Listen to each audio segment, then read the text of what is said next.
Ladies and gentlemen, welcome to our newest edition of Shots of Legend. In this conversation, we'll bring you this very special guest, Maurice this Small from Los Angeles.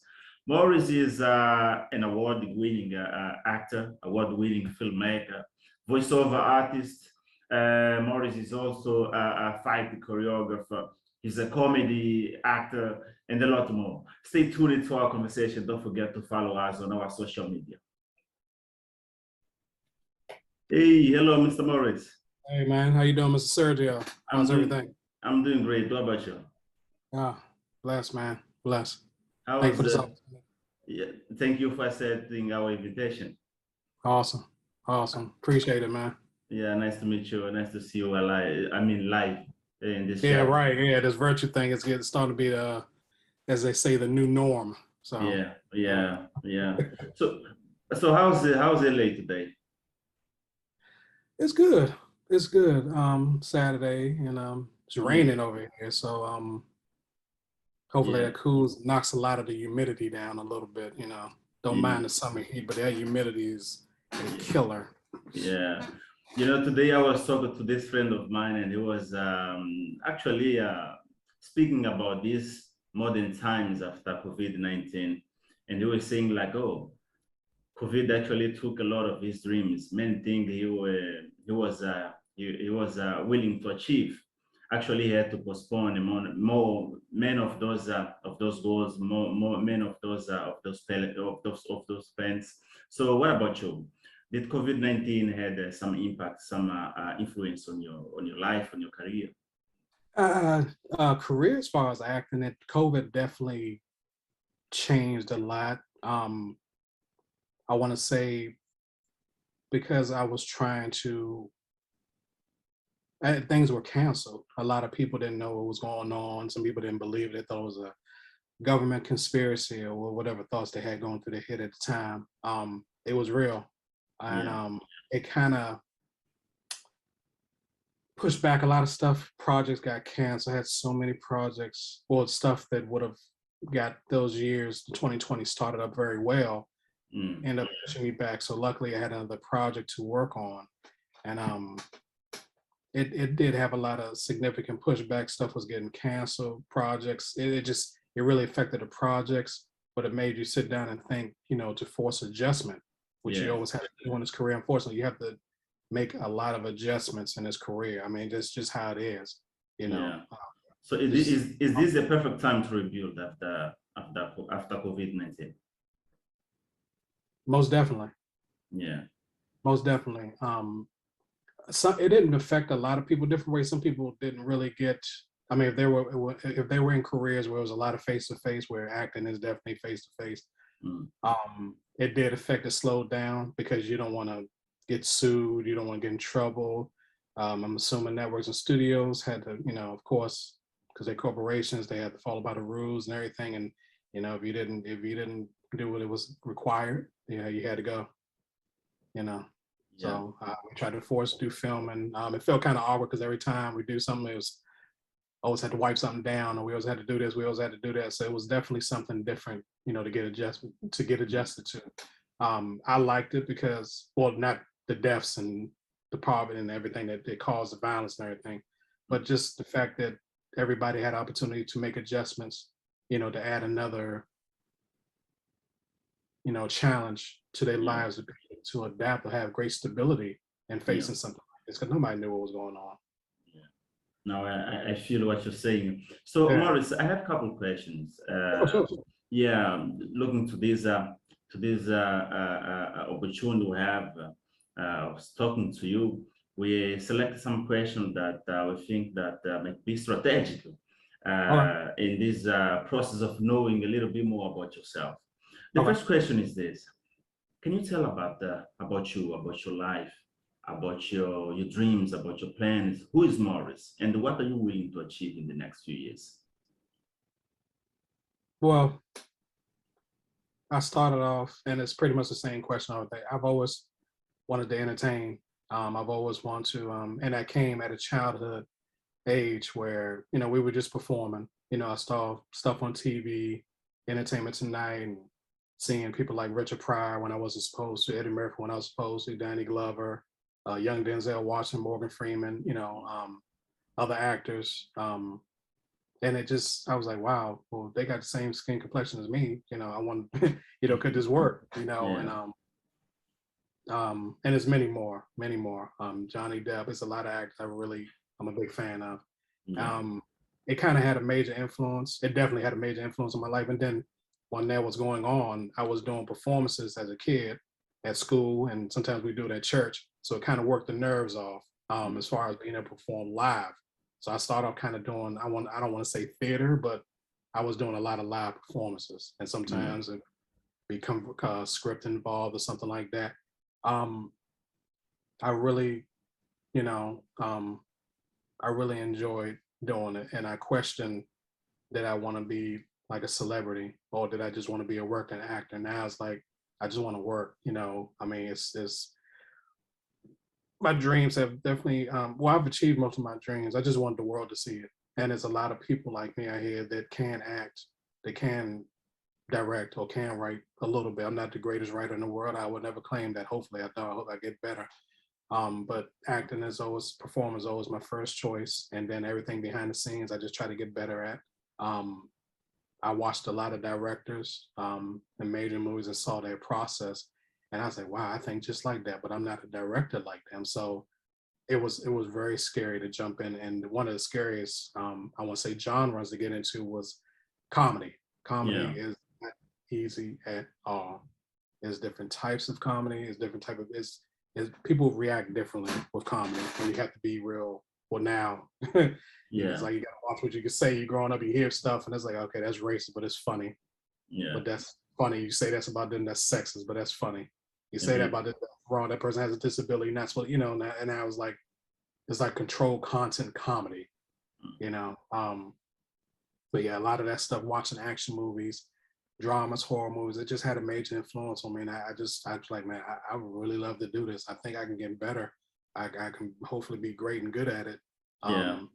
If I reach celebrity status, that's fine. If I can just be a working actor and people appreciate me, and I can influence other children of my color, or any other child of different races in the world, that would mean a lot to me. That would mean the world to me.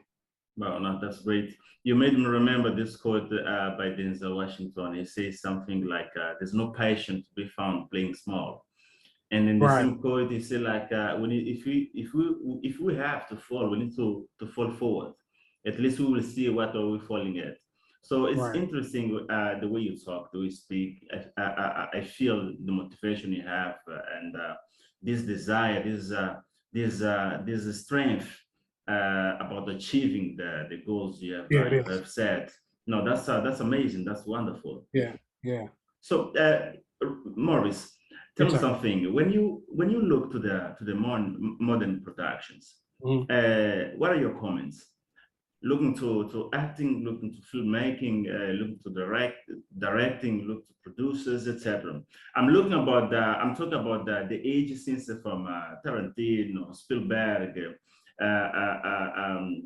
James Cameron, and the recent productions. I'm talking about Jordan Peele and others. What are your point of views about these recent productions lately? I like how they're making adjustments. Jordan Peele, and I'm glad you brought him up. He's starting to be, well, definitely a director I watched. He made one of the most extreme, to me, switches. He didn't go from drama to comedy. He went from comedy to scary movies, and he is doing a fantastic job. I would love to be in one of those productions. I watched some of the movies. I'm like, I can't watch no more. I know this is good. All right, like the note coming up. And I would just watch him like this has nothing to do with comedy. Yeah. And he's so great at it. It was like, I'm gonna do this comedy, I'm gonna keep digging, and I'm just gonna throw this out there. And it, wow, fantastic. James Cameron with the T2 stuff. I like how he's coming back. With Avatar. Right, yeah. I watched some of that Avatar, and yeah.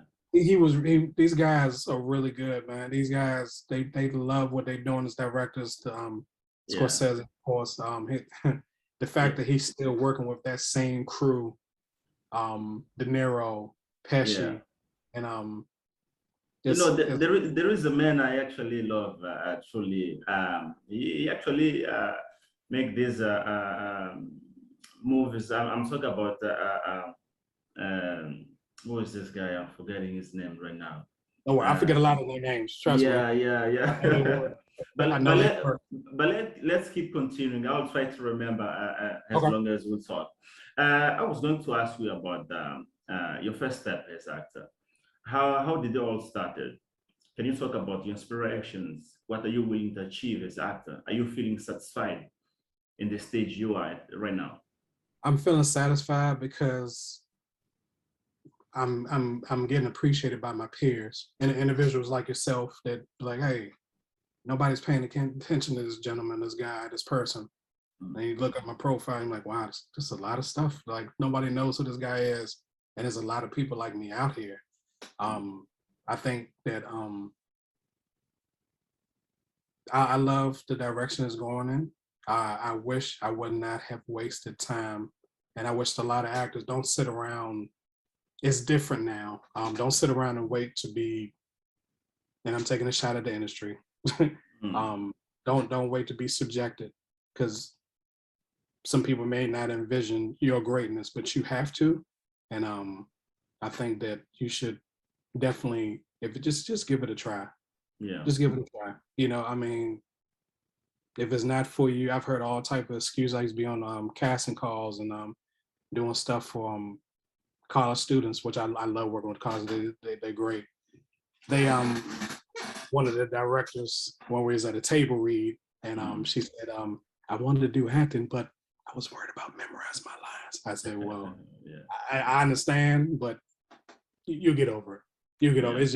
It's just part of the process. Sometimes you may have it, you may be a benefactor of having a John Wick role where you don't have to say a lot of lines, but you have a tremendous amount of action.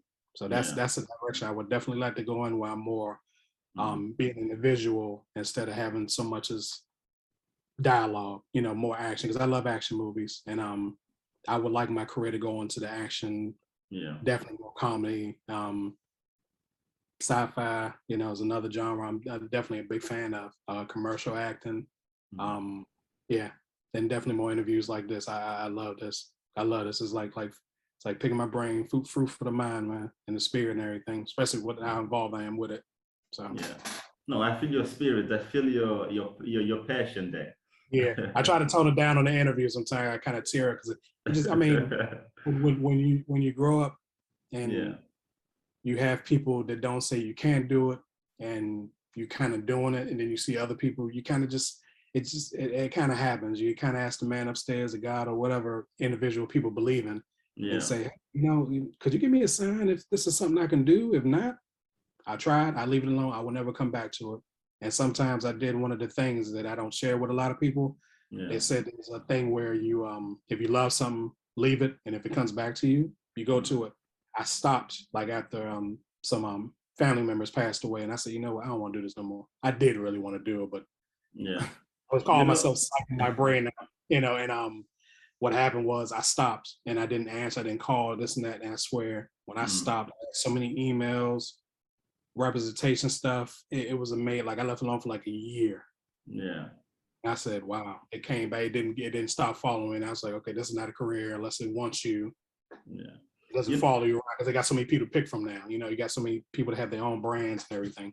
You know, Schwarzenegger once said that we can't listen to the naysayers.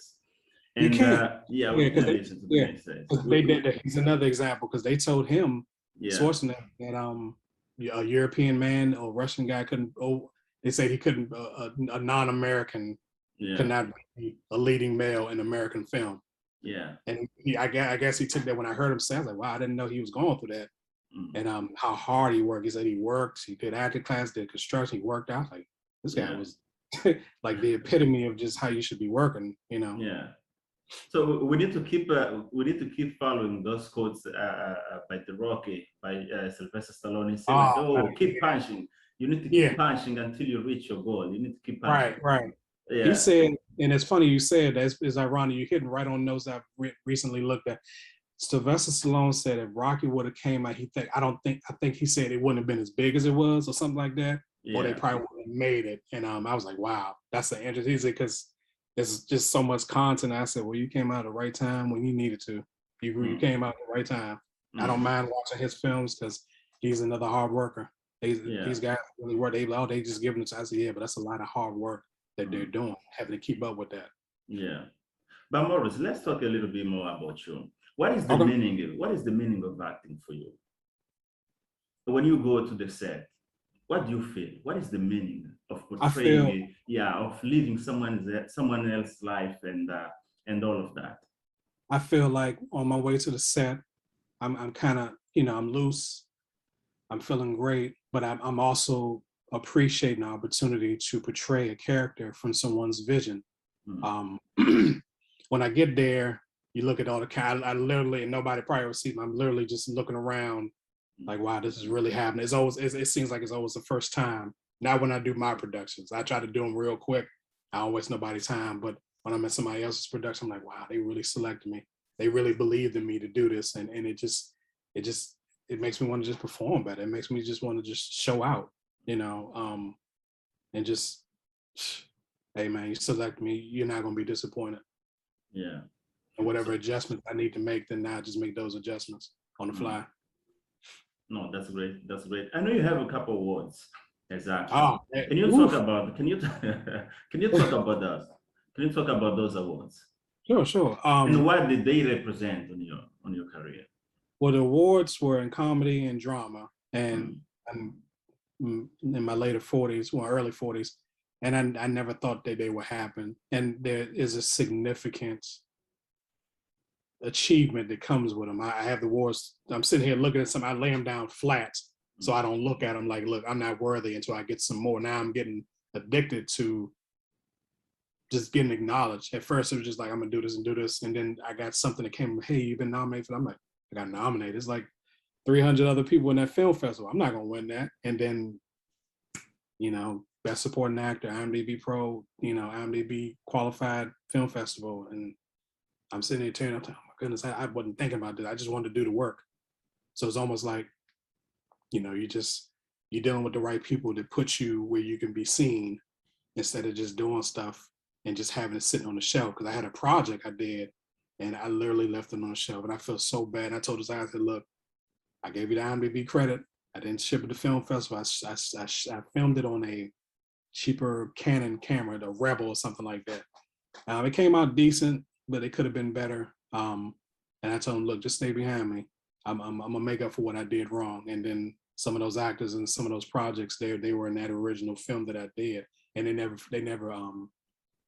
doubted me, and they believed that we will all start to look good or get major notoriety in these projects and these film festivals.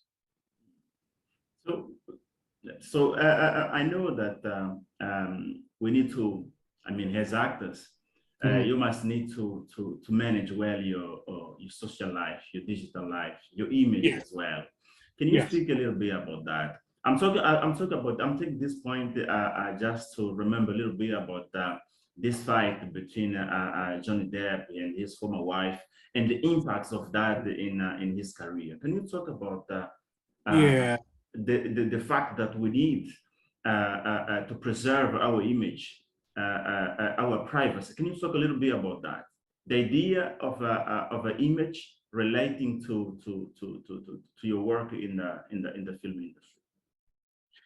We're using Johnny Depp and Will Smith an example because I'm a big fan of both of them in their work. Yeah, me too. I would do what Method Man does, the rapper. Who's come along. He just keeps his private life away. You don't see no images of his kids, his wife. He literally keeps everybody. You want to attack somebody, you attack him, and good luck. And I always kind of like that. I think that you should definitely, especially when everything is so scrutinized. It's like the bigger you are, you're gonna fall. These guys are like losing deals, and I think Johnny Depp just got off. I think they took him away from Pirates of the Caribbean. They took some stuff away from Will Smith. I'm like, wow. So I don't think I could ever put my personal life on there. I mean, unless it's for a cause or I'm helping someone, but the scrutiny that you get is that's terrible, man. It's like you got the whole world liking you, and then the next minute they hate you. Yeah, it's nice it's nice you quoted Method Man. I know he's doing a brilliant work. I think it's Oh a yeah, Black Mafia Family or Power. I don't know which series in right now. It's a Black Mafia Family or Power, produced by 50 Cent. yeah. I think it's Power, and there's another I one think he's it's in. Power. It might be Power. Yeah, Yeah. No. yeah, and he's in something else as well. He had he's on talk shows now, and he's talking. You know, I like how he's opening up to. Yeah. Yeah.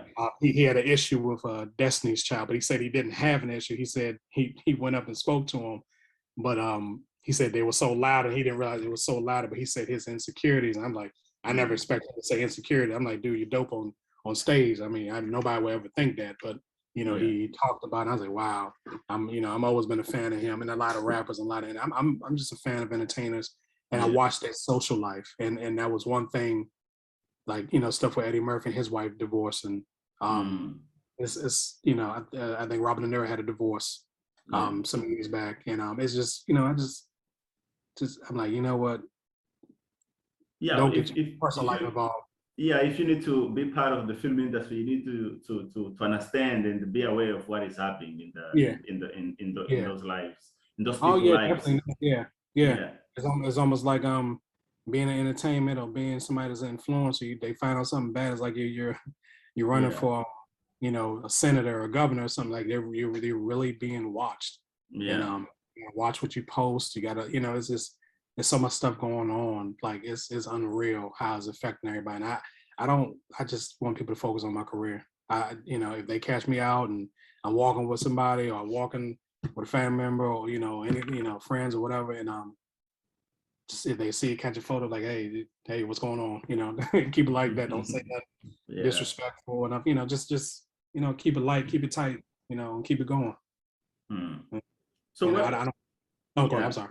No, that's fine. I was going to ask you about the meaning of those of the awards you have won, because I know that you have a couple more as a filmmaker. Yes. And I was going to ask you about can you talk a little bit about your work as a filmmaker, about the films or commercials you've been working on? Can you talk a little bit about the works that granted you these awards? Well, I was glad enough to have these awards, and like I said, it started back with the first film I did. It was in New York, and it was titled Whisper, and then it ended up being American Whisper, and it's about African American male, and I played a supporting role of the brother of the business owner. I was the older brother, and these actors from like New York, New Jersey. I said, wow, this is a test. I went up there to rehearse. I physically went to Manhattan for a rehearsal, and I'm sitting here, I'm like, I'm vibing, I'm feeling the city. I'm like, I love this area. And I'm like, wow. And then came back, I think filming like 2 weeks later. And I was going back from Jersey and New York. And after they wrapped, I was working on another project right before that, which was The City in Chaos. And that film that earned awards was about the aftermath of the Freddie Gray riots in Baltimore, Maryland. And so both of the projects, I was working on both Black films, and then Detective MJ came about.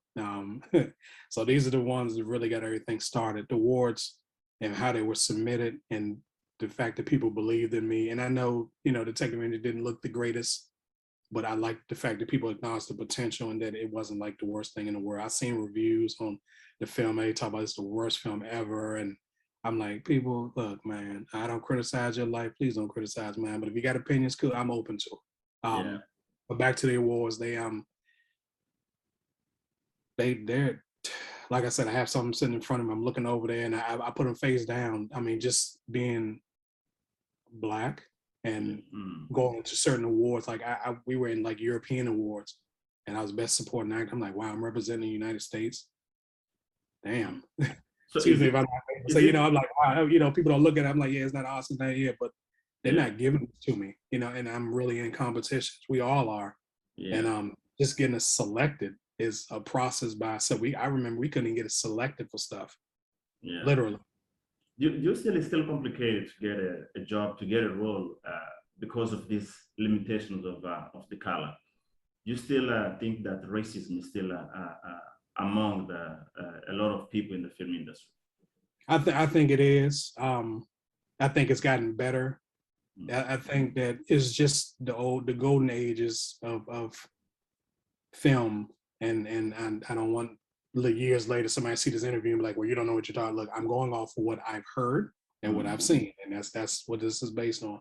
A lot of the golden age actors, that their era is gone, and I see why they liked it so much, because they were really gritty. They were really the guerrilla guys, and it's just, you know, you didn't see a lot of people in there. They were the first African American, I believe. I think her name was Hathaway Pat. I forgot what her name was. I forget it, and as soon as I get off, I remember it. Then it was Sidney Poitier. Then it was, you know, and then it just kept going. I think it had a lot because you didn't see a lot of blacks, unless it was in John Singleton movies, which were great. And it seemed like it always had something to do with drugs. Like, we have, you know, broader stories in that. And then you start seeing the Latin culture, and I mean, and then you started seeing, you know, Asian, you know, and then in Africa and Australia, and then you start seeing Canada. Like, it was just, it's so many people involved in this world. Like all this stuff affects it. And then now it's like you got the LGBTQ community, you know, they getting, you know, hit, and then people with disabilities, you got veterans that want to be, you got, it's so much out there, so many stories, there's so many people just having prejudice against, and they don't want to come out and get blackballed. And then you have the sexual allegations. I'm just gonna say it. I'm not gonna get into it because I wasn't there. Then you have a lot of actors that don't want to say anything because, yeah, if you say something to your supervisor or your manager and they own it, they can possibly blackball you, you know, as a cover up or whatever reasons they're doing it for. And I think it greatly does affect the race, people having confidence, but the social media is like breaking the barrier, like the Instagram, the TikTok, the WhatsApp, or what other apps they have out here, the LinkedIn. I like LinkedIn. I think LinkedIn is extremely professional.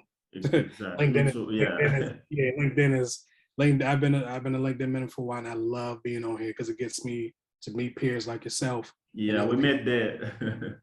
Yeah, LinkedIn is great. I tell people, get on LinkedIn, man. I mean, you'd be surprised who you're going to meet in your career path. And I've seen all these different races and cultures, you know, asking me for advice, you know, especially like people like from London or Britain. I'm like, wow, you guys got the best acting schools, some of them in the world. And then when somebody say, hey, I'd like to ask you a question about this, I'm like honored. I'm like, sure. I mean, you need me to come over there too? You know, like, I have my passport. Like, well, what do you know? Like, it's just, those barriers are being opened up, in my opinion, through the apps, and people just get to see everybody. So you can select what you want to see. You want to watch martial art movie, you want to watch goofy dogs and cats, you want to watch animals, you want to watch gun violence, you want to watch fireworks, behind the scenes, basketball, whatever, comedy. You have it out. People are really doing it. And I like a lot of these influencers they're not subject to the same rules as actors are, where they can just be free. And I love what they're doing. You know, some people don't like it at first. I say, yeah, but they're doing that like 2-3 times a week while we're sitting around here waiting for somebody to get an audition. Yeah. Morris, I'll be praying to see you in a mega production soon. Thank you, man. And likewise, I thank you. So I accept that. Thank you so much. Yeah. Thank you. You know, at the beginning, I was going to talk about Clint Eastwood. Do you know a little bit about him? He's around the 90s right now, but he's still active. He's still directing, producing, writing script, etc.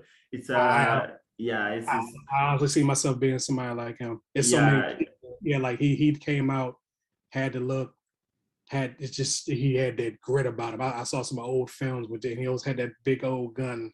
Yeah. And people thought it was corny. I said, yeah, but he's really in that character. And a lot of people, that look, what he was doing, and how the studios believed in him. Yeah. Wow. I mean, wow. when I see Eastwood, yesterday actually I was watching a movie by Scott Eastwood, Clint Eastwood's son. When I see Clint Eastwood, sometimes I remember legends like Spike Lee, and I remember legends like James Caan. We lost James Caan a couple of days ago. James Caan from The Godfather, and there's another guy. We're losing legends. Literally, and there's another guy from Sopranos that passed away. I believe, he just passed, I think, yesterday. So it's sad. It's I mean, they had the influence on Mark, and it's up to people like us and people behind us to keep that going. You know, I mean, we have to keep entertaining. We have to keep, you know, we can't give up. You know, it's hard, and if we gotta, you know, get out of comfort zone to be better, then so let's be better. You know, easier said than done, but at least we can try. I was going to ask you about your job as a fighter choreographer. Can you talk about? Can you talk a little bit about that? Have you been getting jobs? I've been getting no. No. I've been getting chats. Well, the people, I guess they want to see more than a demo reel I had, and I did that demo reel with a hurt back and a police officer who's in the martial arts. I know another guy that was in martial arts. I don't know. It's like they're doing their own thing. Like the last one I got was maybe like 2 years ago. It was 2 offers. It was one right before COVID, it was one right during COVID. And one guy said, "Hey man, I saw your demo reel." I'm like, okay. I mean, I'm just trying to stay a little flexible and, you know, durable, just in case I gotta get punched or anything like that. I took a lot of stage combat. I have a little martial arts background, and I just always was around people that was athletic. So that's kind of where the confidence came from. Where there's no fear to this, and it just, you know, hey, can you do it on screen or can't you? Getting back to your question, they not too much at all. And like I said, I would talk to people from universities, and it was like, hey, we would like to have you for this. Can you drive down here? I'm like, sure. It's like an ice storm outside. I don't know if I can make. You know, it's always a slight difficulty. I don't hear anything from them. Yeah, it really doesn't suffice for an answer, but that's kind of the reason why. You know, one was the weather was bad, and I bought a guy in here, and I said, look, I'm trying to choreograph something for somebody, and just be my test dummy for a minute. You know, be the instructor. I sent it in, they liked it, and then we were about to sign contracts. You know, it was an independent company, and I was like, yeah, well, I can't drive down that part of Virginia. It's like an ice storm outside. Like, if I can't drive down for that type of money. I mean, if it was a lot more, I'd be like, I would still be like, hey, dude, that's, you know, it's an ice storm. They don't prepare the roads coming through certain areas going down where you're at, and you're like 2.5 hours away. That means that's probably a 4-hour trip plus getting there, set up, rehearsal. So I didn't get that gig, and then some people don't seem to be doing it as much. Even the people that have the studios around this area, which is maybe 1 or 2 major ones that I work with. It's interesting the way you have different skills, and you know how to manage those skills. Yeah, a lot of stuff I stopped doing. I was like, oh, it's not cool no more. Let me stop. I used to play instruments. I had a family who plays instruments. You know, I had a sister. She was well faster than flutes and bands and stuff, and I ended up playing in the band. I stopped doing stuff. You know, it's like you get older, like, all right, well, the acting's still there, and then you realize, oh my God, I still need these skill sets to show these people I can actually do, because they want real people in casting stuff. And I told people, I said, look, they really want people, if they're casting for somebody with a cancer, a customer of a cable bill, a Comcast, they really want they want veterans. They want you to show the veterans card. Everything, like they don't want the actors a lot of times, and that's where, you know, and there's nothing bad about it. You do want real people to speak on real experiences, but sometimes, you know, that's where a lot of actors can lose their jobs, because they production wants to go in the direction of the real people. They want real people. It makes the product sell and everything better. Then you hear from experience, not something scripted or made up. But the fighting stuff is kind of in that time. It's like I'm not in an area where they kind of do it a lot. Now, if I moved and went somewhere where they had it, that's cool. But some people have really tight crews when it comes to, they're not going to just select somebody unless they're famous martial arts in Hong Kong.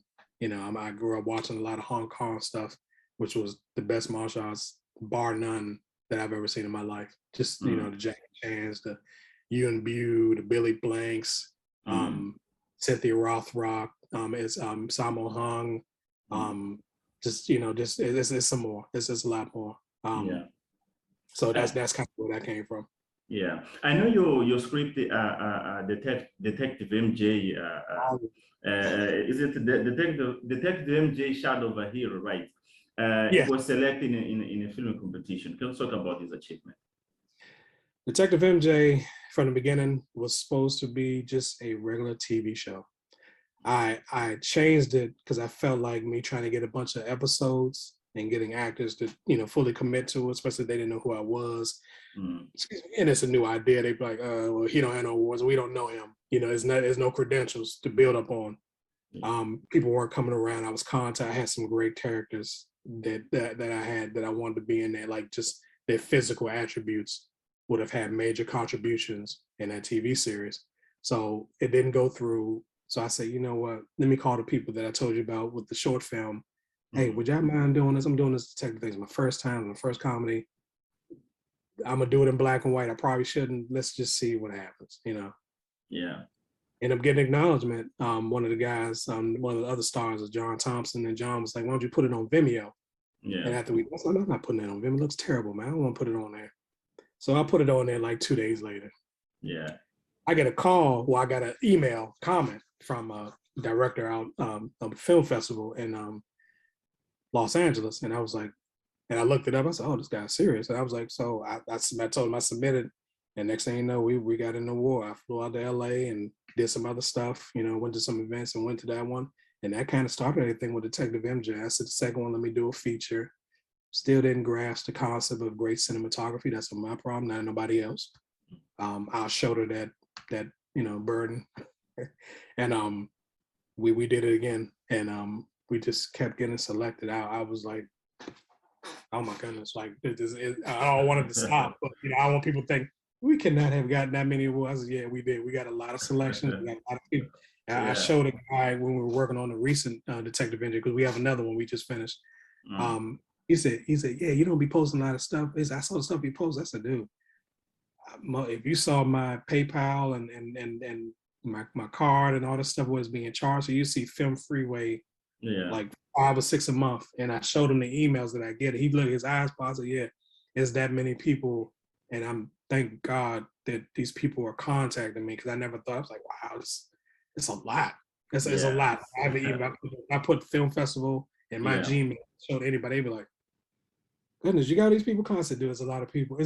Some of them are not real, and I just caught, because I was like, oh, these people can't be real. All of them in their first year. The ones that are in second and third year, I like those, because a lot of them are IMDb qualifiers, and that's you want the credit for that as well, definitely. Yeah. But the first year ones, oh yeah, they looking this and that. I'm saying, hey, we got another film. They're like, oh, we didn't know that was you. I'm sorry. I saw you were following us, and I'm literally conversing with them on my Instagram or through Film Freeway or anything like that, because it used to be Without a Box, and somehow Without a Box just went away, and now it's just, everything is Film Freeway, unless it's another film festival website where everybody goes that I don't know about. Yeah. No, congratulations, those achievements. Yeah, oh yeah, it's a lot. It's a lot. I try to stay humble about it, and I think it kind of pissed people. I said, "You're so humble. You don't even act." I said, "Because there's a lot of people doing stuff, and there's a lot of hidden gems and diamonds out here that the world should see." But we got a lot of competition to do. We meaning entertainers. We meaning as my peers. I had somebody on my LinkedIn like yourself. It was a child actor. She's on I think she's had some episodes of Stranger Things. She has some other stuff, but her stuff is on Netflix. I think she was on Ozark. She had some episodes in there. She's like, I want to be like you. We have so much in common. I said, no, you're on the network as a studio. That's where I would love to be. It just looks good because I have a lot of credentials now. So it's like people are taking me a lot more seriously versus when I started, when they're like, I never heard you be in. I heard stuff from people, Sergio, they will say, oh, you in this? Oh, I never heard of it. I'm like, well, you don't hear about hit shows. I mean, that don't mean it's not real, but it's a lot of chatter that's in a negative way. It happens, man. I don't like it, but you got to take the good with the bad in this career and anything now. Yeah. There is this is a quick question I have for you. Yeah. Do you feel like we are lacking new superheroes? I'm talking. I'm speaking about this just to remind a little bit, Stan Lee. The one who gave us these all superheroes who have Spider-Man, Superman, etc. That man, Stanley. Go ahead. I'm sorry. I got a lot to say about him. Yeah. Yeah. Do you feel like we're lacking new superheroes? Yeah. Well, we will have soon Black Adam by Dwayne Johnson, and we actually excited to see this film. But you feel like we need something new, something different. Yes, and yes. Now it's not so much as how different, it's just how great it's going to be. Like Yeah.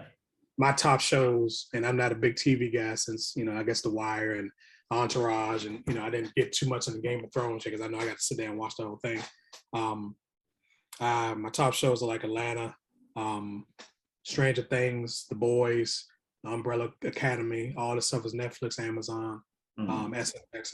They've broken boundaries that I Yeah. never thought they would be as good as like Stranger Things. It was a whole child cast, and I was like, I followed. I was like, yeah, if this had came out in the '80s, it would have been another '80s movie about government. Atlanta is just mind blowing. I love that the actors have gotten in so many other big productions. They almost forgot the show. Yeah. And some of the other ones I named, The Boys and Umbrella. It's some other shows I Now, The really Boys like. is the Boys is a great movie. It's a great series. Yeah. I watched it last night. It Yeah. was very interesting. I think a lot of people just need to just keep creating. A lot of the faux filmmakers, Scorsese and some other ones, a lot of them say a lot of the film is dead. Yeah, I understand what they're saying by that. Yeah. It's not the art of filmmaking. It's like people just trying something that's just not, it's not grabbing. I say it's just so much content out here. I agree with it, but everybody like the same thing, it's just something to look at. It's not really a film. It's like, hey, you want to laugh at something? You want to see something you probably haven't seen? You haven't seen a black guy detective, Yeah. doing this in Capital. So that's why I was like, okay, it's kind of original, but not original, in the fact that I'm not the only detective, in the world that's played that role. Yeah. So I would say keep pushing it. Mm. Jordan Peele is definitely doing it. He's pushing the envelope. None of the Yeah. scary movies are the same, which is great. So he's definitely pushed the genre. Cameron and them, same. But there's two different eras of filmmaking that they're doing, you know. Yeah. Yeah. So you got networks and studios, and then you got a guy who's doing comedy, and then you got a guy who's been around mafia and doing books from scratch.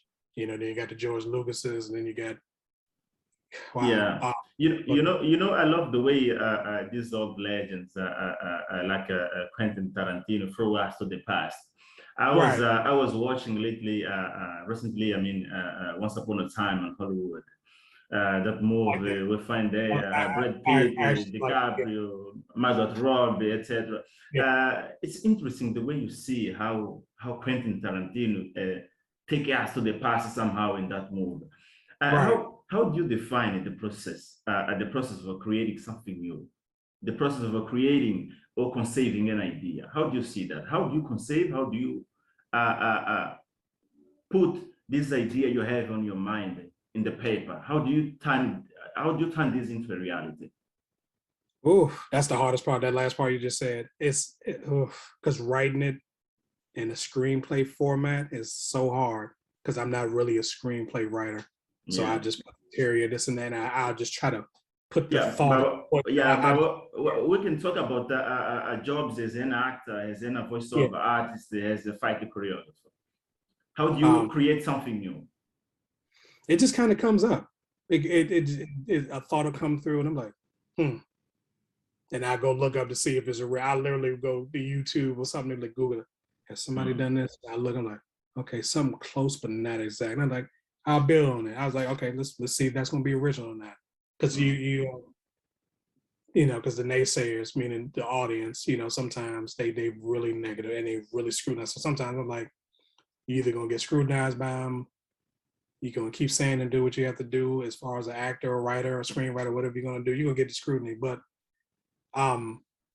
you got to push past that because it's not always about, it's about you telling your story or portraying a visual that you want in mind. Because some films now, some of them don't even have word. They just got, it's just out a bunch of action. They have some stuff on Netflix like that. I'm like, wow, they didn't really say nothing. It's just all visual. Everything is physical, how they're telling the story.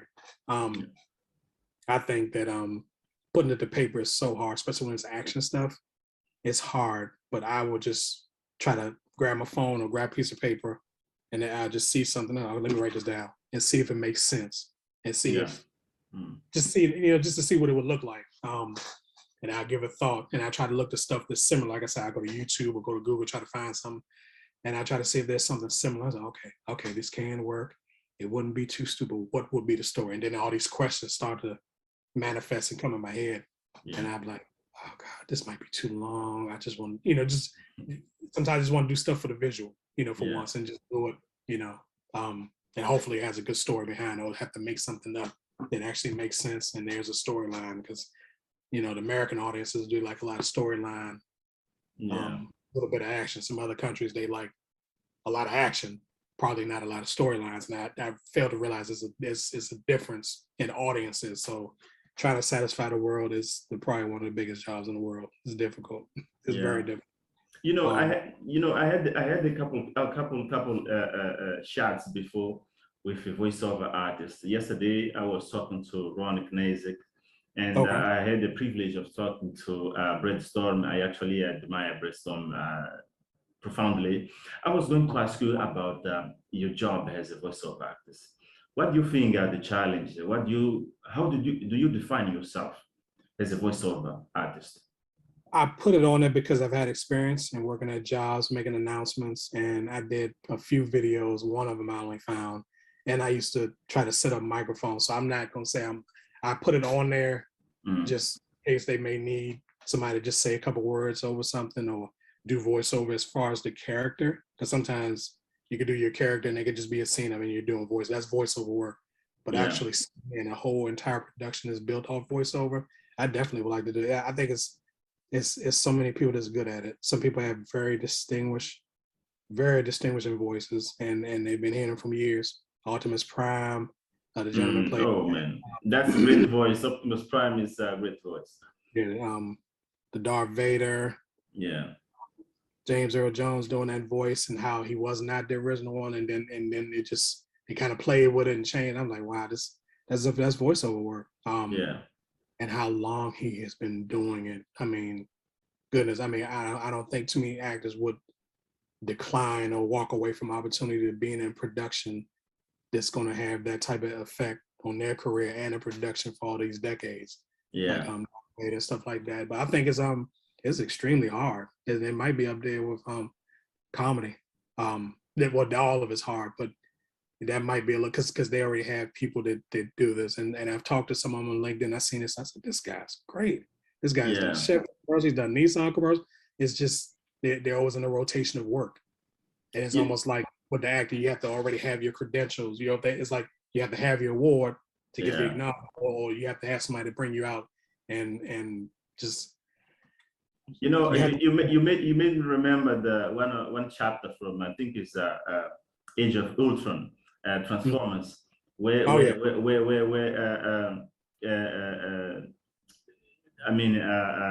the leader is just remind me the name is Optimus Prime. Optimus Prime says something like there are mysteries from the universe we're not meant to solve, but why we here are not among them. This challenge, I mean, something like this message we carry inside. And in the end, he says something like, oh, this message is my creators. Leave planet Earth alone because I'm coming for you. I love that part. I love the way that voice take us into the move. It's very strong, man. Very strong. Yeah. It's definitely distinguished. And that man, I'm surprised he's not a billionaire with all that. I mean, because those movies gross so much money.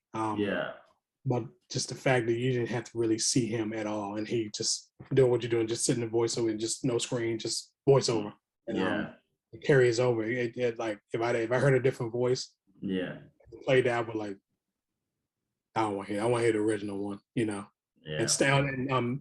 piggyback on what you said about Stan Lee. I'm a major Stan Lee fan. I remember those X-Men cartoons when I was a kid. I was like, goodness, if this man, I kept thinking, I said, wow. If this guy keeps doing it, he's gonna make it. But it's like he had notoriety when he got like 20 years before he passed, and it was like wow, that kind of just I'm like, damn, I didn't recognize how good this guy was or what he was doing, and the people that was around him because of Stan Lee and it was other writers and creators through that Marvel universe, and I was like, wow, they're gonna fight for that what he worked for, and when he passed one day, and then I saw it, and I was like, they picked up this. I'm like.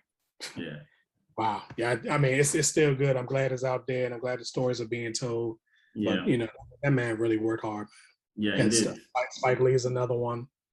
Tyler Perry is another one. Like these people have worked very hard You know, I know they seen the glitz and glamour, but that behind the scenes is entirely different. It Yeah. really is.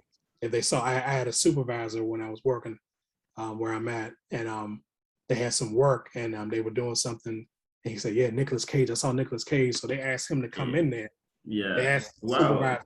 Yeah, they asked him to come in. And You met him there. You met Nicolas no, Cage no, there. my supervisor did. Ah, oh, okay, okay. He pulled me to the side. Yeah. And this is when I was getting out of I didn't want to act no more thing. That's what stuff like, he said, yeah, you know, that he was filming down here because he was doing a National Treasure. He was doing it in DC. And he said, Yeah. yeah, I saw Nicolas Cage, but they asked me to come in. And he kept saying, I don't know how you guys do this stuff. They said they had to do the same scene 20, 30 times. I said, yeah, that's welcome. You just saw the behind the scenes stuff. You know, he's like, and they were doing it for like 8 hours. It was the same camera. He just kept talking about how they was just on this one scene because they had to rent a building downtown and he's be there. And he just said he wasn't into stuff like that. And he just shook his head. He's like, I accommodate you and these other actors and actresses for being able to sit there and be in makeup, have those lights, have all those people watching you and isolated performances, but there's really 20 people around you sometimes. Yeah, that's part of it. That's part of it. You know. Yeah. You know, I'm very big Nicolas Cage fan since the Ghost Rider to the Pig, now the one of the latest movie. And we funded the Apprentice and a lot more, National Treasure, etc. I'm very fan of that guy. Yeah, he's something special. They scrutinized him in his career a lot and just kept saying negative things. I think some of them were just he's just doing it for the money. I said, well, yeah, when you get to that point, yeah, you kind of want to do it, but they just like, he's just doing any film. Nobody respected him. I'm like, this is still an Academy Award winning actor or nominated. Like he didn't get that by playing. He did that by working. So, you know, I just, you know, try to adapt those same type of qualities. It's hard, but you got scripts being sent to you and you know, and then after a while, Netflix comes along, which is great. And nobody was dealing with Netflix, and then you start seeing these newer productions. And I watch all the stuff on there. International stuff. I like the camera work. The cameras are amazing. The stories are good. I like how everything's going on. And then when I see Nicolas Cage and other actors get on there, I'm like, wow, thank goodness. Because I think Steven Spielberg and George Lucas are like, they're starting to submit and go to Netflix. I say, yeah, you should. I mean, that's where everybody's going. That's where your audience is at. Your audience is on you. Your audience is on these other I mean, these guys have taken over, you know, and it's wonderful what they're doing. Some stuff practices probably, you know, between the actors, you know, probably shouldn't happen, but it happens. It's entertainment. You know, I'm glad to be a part of it myself. You know, even negative stuff.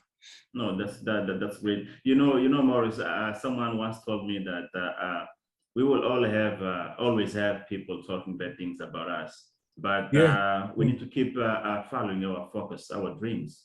You know, because if we need to listen to what people are saying, we will just give up and we'll stop dreaming. We'll stop chasing our dreams, our goals. So sometimes we just need to keep focused and do what we want to do, what we're willing to do, what we're willing to achieve, etc.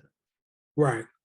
Yeah. I mean, I concur that it's definitely that. Sometimes you may, like myself, I've received advice from people that had nothing to do with acting, and they you know, one guy, I'm pretty sure he had cancer. He's from Chicago, and he came into work one day. He always said, he said, "What do you like to do?" I said, "I'm in entertainment." He said, "Man, don't give up, man." And he just went down this whole story of comparing entertainment to sports and football and how many people are in it and the chance of you doing this and the chance of, you know, like when he broke it down, I was like, wow, this guy has nothing to do with entertainment, but yet he has still learned from somebody that has nothing to do. So sometimes the fans and audiences, like they can help, you know, he was definitely a fan of it, but he wasn't into it. So that his advice still sticks in my head to this day. And I'm sad to say, I'm pretty sure he unfortunately passed away. Me and another buddy knew him at work, and like I said, he was in Chicago. He was already in his I think second stage. This is like that's 15 bad. years ago. So you know,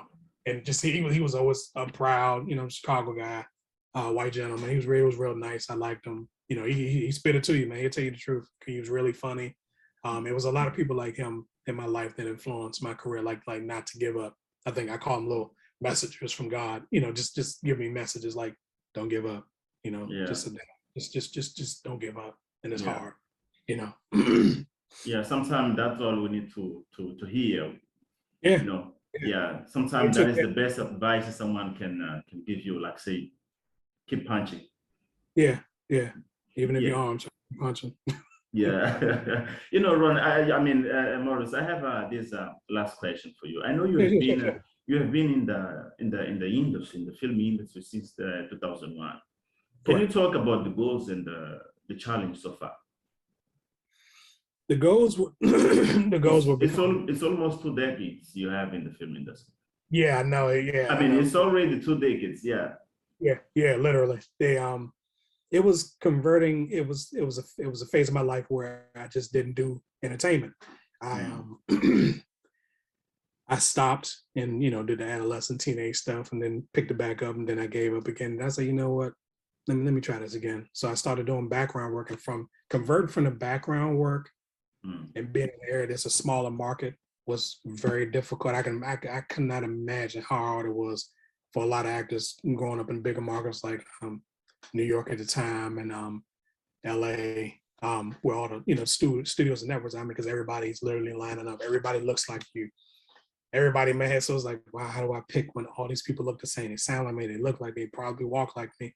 They all have the same aspects and aspirations and goals that I do. mm, Um, and I did an article with I think it's Film Hub, and they asked about and my topic was trying to do good in a smaller market before you try to jump into a bigger one, because at least mm, you have your feet will be wet. You have your rain boots. You prep for it. You probably just have to learn some new analogies, terms, learn the flow of the town or city that you're going to, and that's a hard part. Whether or not you need representation to go to some of these areas, which you more likely do, or unless you have enough audiences or influence or just production gold to mm. just speak with a network one-on-one or speak with a direct, hey, like, I want to do this, can you back me? Yeah. Or can I have this actor, can I have this person, can I produce and act in it, or can I Mm, just act in it and just produce it, or vice versa. No, those are the challenges. yeah. Trying to set the goals and see what path is not so much as getting me there quicker, but getting me to be respected, getting me to have my own audience, getting me to um, getting me to just constantly create and continue and go forth, Mm, and if it's a bomb, I try to look at bomb as like, hey, it's still an explosion, it's still negative energy coming out, and let's see if we can work with that.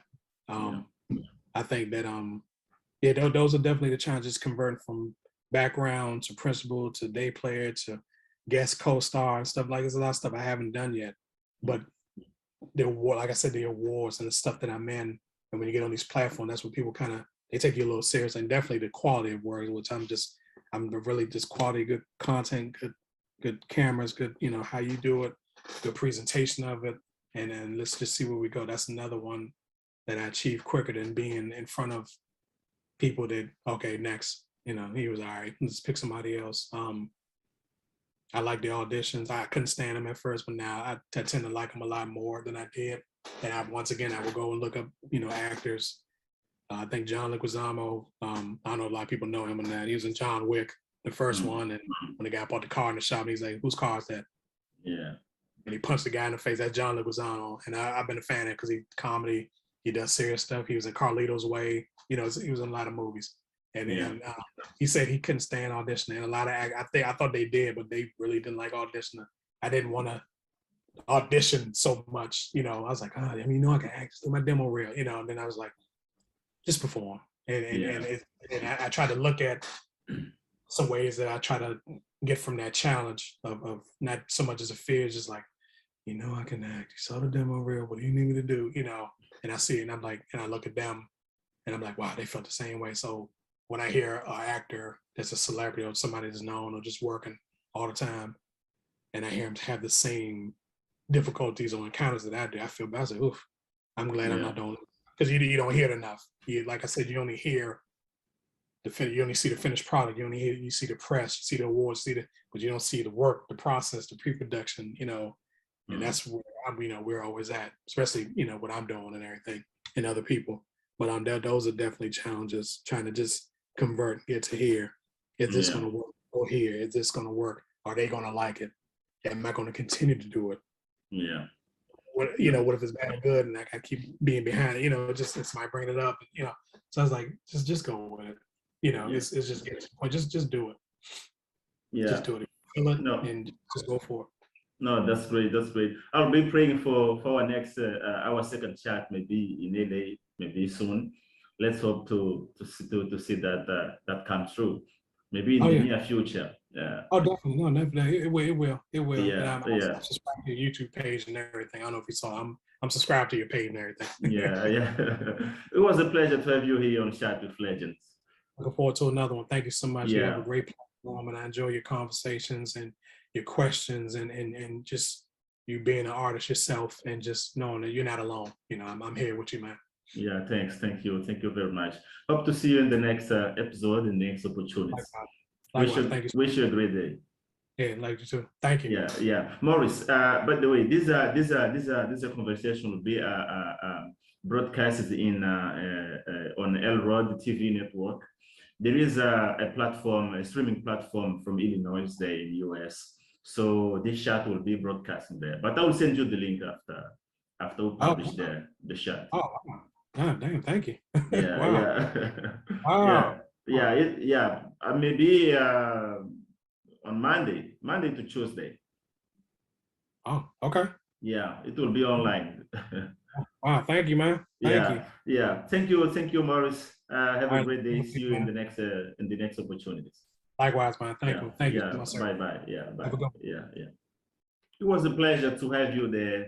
It was a pleasure to feel your presence on our show. Hope to see you in the next episodes of Chats with Legends.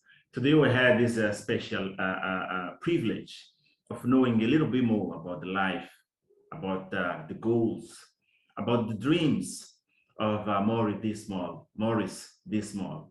So hope to see you in the next episode of Chats with Legends. Stay tuned for our next guest, and don't forget to follow us on our social media.